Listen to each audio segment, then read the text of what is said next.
nila Ollarte na dinadala nila every General Assembly galing lang sa Heritage. Nahakot nila galing lang sa Heritage. Walang galing sa ano, maliban dun sa pamilya ni Dr. Ollarte, di ba ha? O, anong sinabi nila?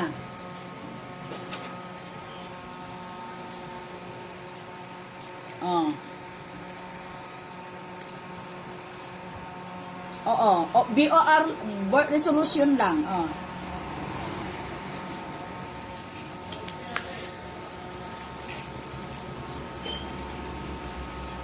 Oo. Na ano sinabi ng HLURB?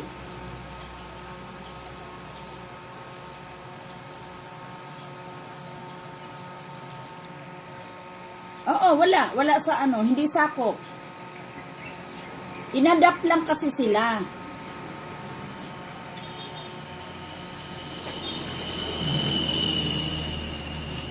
Di ang anong gawin ninyo para ano na lang kung possible yung ganun, doon na sila mag-officer. Sila ang officer doon. Tapos ngayon kayo dyan, hatiin.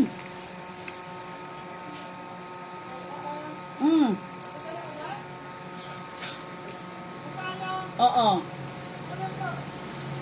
O, paano ang pera collection ninyo? Kaya ninyo i-give up?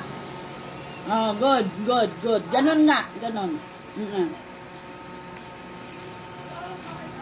Ibalik ninyo, ibigay ninyo sa kanila. Wala. Nasa board resolution lang yan eh. Oo.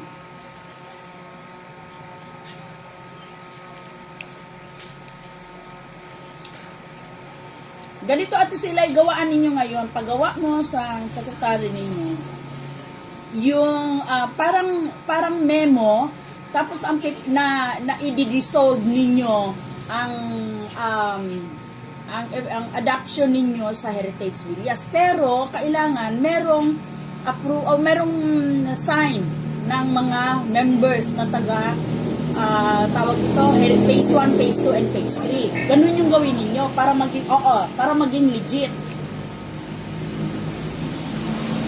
Parang petition na i-dissolve ninyo yung adoption. Tapos hanapin mo yung board resolution, i-quote and quote unquote mo yon, anong number, pa ganon, na i-dissolve effective. Tapos gawaan mo kaagad ng board resolution yon para i-attach. Ganon ang i-ano mo sa HLURB, tapos balitaan mo ako kung ano ang sasabihin ng HLURB, ha? Okay, sige. Okay, bye-bye.